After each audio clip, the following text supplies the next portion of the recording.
If your relationship ended and you're currently going through heartbreak and you believe that the only thing that could take away this gut wrenching pain that you're feeling right now is for him to come back, in this video, I want to challenge this belief and I want to tell you exactly why your brain is actually lying to you. The truth is that you don't actually want him back. What you want is for him to pick you so that you stop feeling that you're not enough. You want him to change his mind so that your brain can stop telling you that you're unworthy of love. Talk about the psychology of the anxious avoidant trap and why your brain and your nervous system is actually addicted to this rejection. And more importantly, how you can stop seeking external permission to feel like you're a high value woman. Now, let's put our feelings aside for a moment. Now, let's talk about facts. If I ask you to get a pen and paper, list the ways that your ex actually showed up to the relationship, not his potential, but the reality of what the relationship was like, the reality of how he showed up in the relationship. You would probably find a lot of inconsistency, coldness, distance, emotional unavailability. So why does your heart crave someone who doesn't treat it well? The thing is that if you have an anxious attachment style, your brain treats a partner withdrawal like a life-threatening event. When he pulls away, your nervous system goes into protest behavior. It craves the hit of his attention. So when he finally texts you back, even if it's just a two-word meaningless test, your brain releases a massive flood of dopamine, adrenaline. To you, it feels like love, but it's actually a temporary relief from your anxiety. You are not in love with him. You are just addicted to the feeling of not being rejected anymore. You have made him the primary source of your value, of your worthiness. As long as he does not pick you, you feel like you failed the test. So you want him back because you want to win your self-esteem. I want you to realize this. A self-esteem that is handed to you by someone else could easily, any moment, be taken away by this person or by someone else. This is not permanent security. This is a hostage situation. Even if you manage to get over him, if you don't break this cycle, turn into a secure version of yourself, you're going to continuously find yourself in a situation where you are seeking your self-esteem, your validation, your self-worth from someone else. So you are going to repeat the same cycle. So I want you to imagine this. Let's say, for the sake of argument, that he texts you back or calls you and says, hey, you know what? I made a mistake. Let's get back together. I bet you're going to be over the moon. For the next few hours, you're going to be happy, you're going to feel worthy. But do you know what's going to happen next? You're going to find the same old pattern repeating itself again. You're going to want to get close. He's going to feel overwhelmed. He will pull away. And you will find yourself in the same despair and pain you're feeling right now.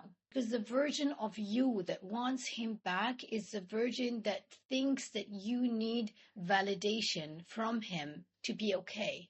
You would find yourself walking on eggshells. You would be terrified to bring up any of your needs because you don't want to lose this prize. You don't want to mess it up. This is the core of anxious attachment. We are so scared of being abandoned, and that's why we prioritize a relationship over our own peace and sense of worthiness. We think to ourselves, if I can just show him how much I love him, how much I care about him, he would finally value me. But value is not something you ask from someone. Value is not something we negotiate. Value is something that we embody. When you are in the cycle of wanting someone else to pick you, you're basically auditioning for a role in their life. You're constantly saying, oh, please pick me.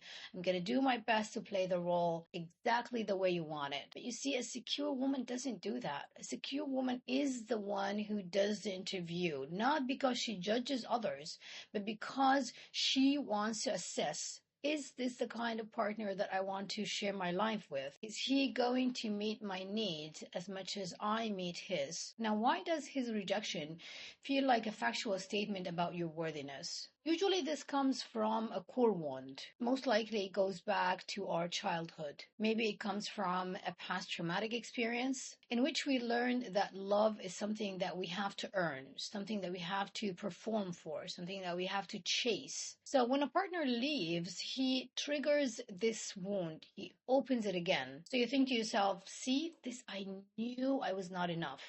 That's what you think to yourself. And that's why you are obsessed with him right now. Not about his personality, his appearance, his hobby, his status. Not about how great of a person he is. It's about the fact that he is the person who's currently holding the mirror, reflecting back to you your unworthiness. You are waiting for him to flip that mirror to show you a worthy version of yourself. You're waiting for him to give you that permission to feel worthy. But unfortunately, he doesn't have the capacity to reflect back to you your light, because most likely he himself is struggling with his own attachment wounds. So how do we move from this state of please pick me to I pick myself state? Starts by acknowledging that your worthiness is a non-negotiable fact, not a variable that changes based on a man's frequency of texting. Healing your anxious attachment means learning to soothe your own nervous system. It means when you feel this urge to reach out to him, you acknowledge it. You sit down with the pain, you sit down with the discomfort, and you say to yourself, I feel lonely right now, and that's okay. I will not abandon myself to chase someone who is not choosing me. The goal should never be to get him back. Your goal should always be, how can you come back to yourself? The goal is to become so secure in yourself that if someone does not see your value, you don't try to convince him, you don't try to negotiate it. Simply assume that they are not your person. You move on with your dignity intact. You're watching this and your heart feels heavy because you feel like you've been abandoning yourself just to keep him interested. I want you to know that there's a way out of this. I'm sure about this because I've been there. I know exactly how it feels and I know exactly what you're thinking about. So if you're ready to move from anxious to secure, you're ready to do the work on yourself to feel your own value, regardless of having a partner or not, click the link in the description below to book a discovery session with me. This is a deep dive conversation about your specific patterns to see if my coaching program is the right fit for you. I know from experience that this is the most rewarding kind of work that you can do on yourself. I hope this helps. Let me know in the comments if you found any of this valuable. Take care of yourself and I'll see you in the next one.